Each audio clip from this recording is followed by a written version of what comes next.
सुप्रभात। मेरे अपने चैनल पर आपका हार्दिक स्वागत है।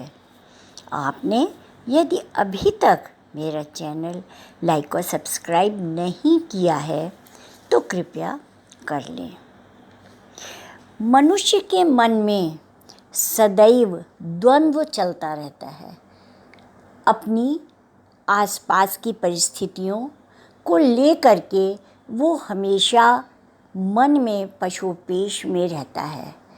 यदि गीता को हम प्रतीक के रूप में देखें तो वह युद्ध मन का ही युद्ध है।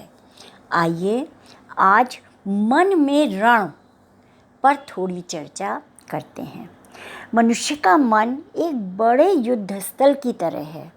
इसमें कई तरह के द्वंद्व सदैव चलते रहते हैं। मन के बड़े हिस्से पर स्व का नियंत्रण है। इसके योद्धा काम, क्रोध, लोभ, मोह, अहंकार आदि दिन रात अपने अस्त्र शस्त्र लेकर रणभूमि में डटे हुए हैं। इनके सामने परम तत्व है जो स्व के योद्धाओं को परास्त करने के लिए सदैव सक्रिय रहता है।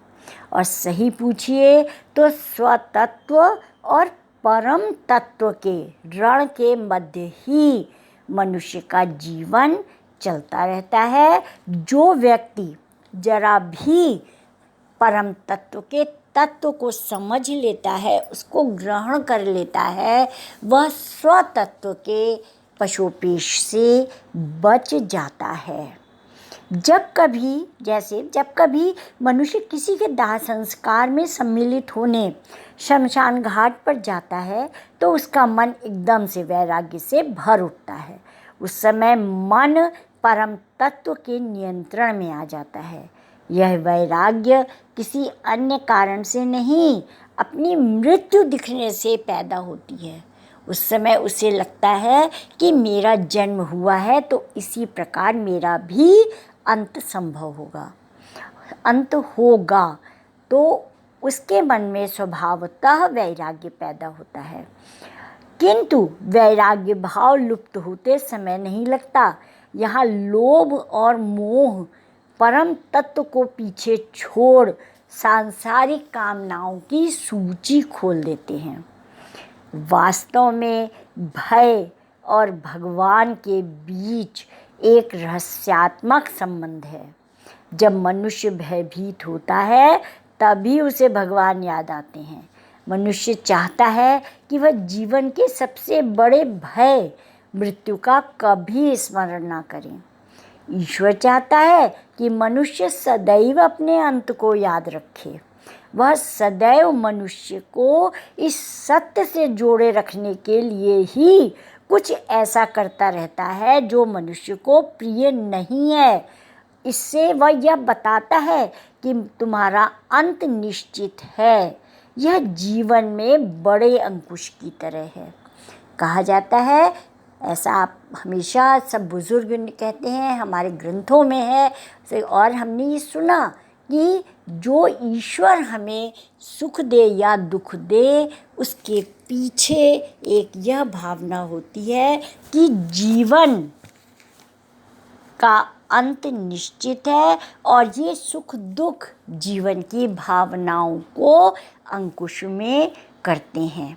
यदि यह अंकुश ना हो तो बिल्कुल वह उसी प्रकार से हो जाए जैसे हाथी पर यदि अंकुश ना हो तो वह अपने और दूसरों के लिए भी संकट पैदा कर देता है। उसी प्रकार मनुष्य निर्भय हो और माया और विकारों में इतना लिप्त हो जाता है कि पापों का भारी बोझ एकत्र कर लेता है। इससे मनुष्य का अपना जीवन गर्त में जाता ही है, साथ ही समाज में अनाचार भी बढ़ जाता है। जिसे सदैव अंत सामने दिखता है उसे परमात्मा भी दिखाई देता है। मृत्यु का भय परमात्मा का भय है। इस भय से मुक्ति भी परमात्मा के शरण में जाकर ही मिलती है। मन का स्वतत्व जब जब परम तत्व के आगे समर्पण कर देता है और अपने शस्त्रों को नीचे रख देता है। कौन से शस्त्र?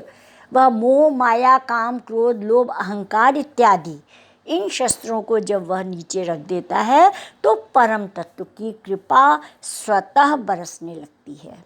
परमात्मा का भय भावना और प्रेम में बदलने लगता है। द्वंद्व रहित मन ही परमात्मा से जुड़ता है। इस भाव को समझने से ही भला हो सकता है और इस भाव को ग्रहण करने से ही हम मन में तैयार हुए रण को कम कर सकते हैं, अर्थात मन में चलने वाले द्वंद्व को नियंत्रित कर सकते हैं। तो आज इतना ही। धन्यवाद।